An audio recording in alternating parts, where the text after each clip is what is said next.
It was a challenge to try and capture something as iconic as Alcatraz. You know about this. This is arguably the most famous prison in the world, and now you're in it. Just the space, the physicality of it, because it's quite claustrophobic. When modern-day prisons are designed, they really consider not intimidating people or making the spaces, as least stressful as possible. Well, Alcatraz didn't suffer from those restrictions.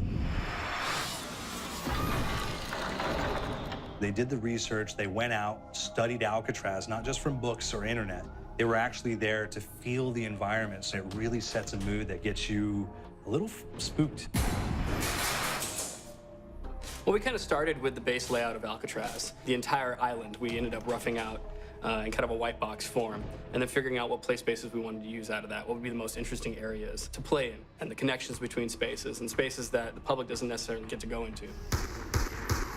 We really did a lot of pushing to really enhance that psychological horror aspect that we're really looking for. And this is a really good opportunity to really tell something special.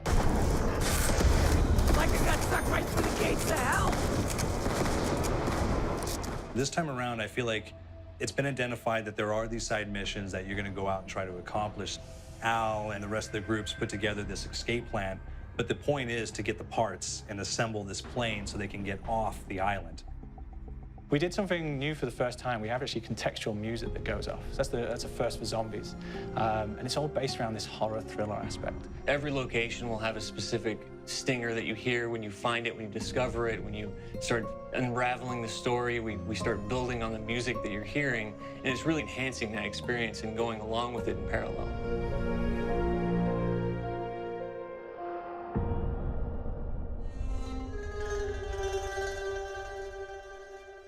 Because we wanted to embrace this kind of horror thriller element, we wanted character actors, guys who could really embody someone and then convey emotion. So that's why we went for guys like Ray Liotta, getting in that kind of guy, we wanted a frantic nature. So he plays a character called Billy Handsome, who's this kind of psychopath who would be employed by the mob to kill people in interesting ways. Chaz Palminteri, he plays a guy called Sal DeLuca, an old mob boss. Michael Madsen playing Finn O'Leary. He's kind of worked himself from the floor, from the streets. He's got his hands dirty in the blood and the guts a couple of times. And then we had Joe Pantoliano, and he plays Arthur Arlington, who's nicknamed the Weasel. Those guys, they bring a quality and a subtlety and timing that you can't really identify or try to recreate. Bring it on! Dirtbags! You start off in the afterlife mode, and that's just going to be what's going on. You're going to try to solve the mystery from the second you start. Afterlife, to me, brings a new element, like a new puzzle element. It forces me to think a little bit more or look for the clues or kind of think of zombies on a slightly deeper level. You see clues throughout the map that tell you, ooh, perhaps if I'm in the afterlife, I can interact with this object, or there's some puzzle going on here that I need to be in the afterlife. Back east, I whacked a dirty dentist with one of these. Took forever, too.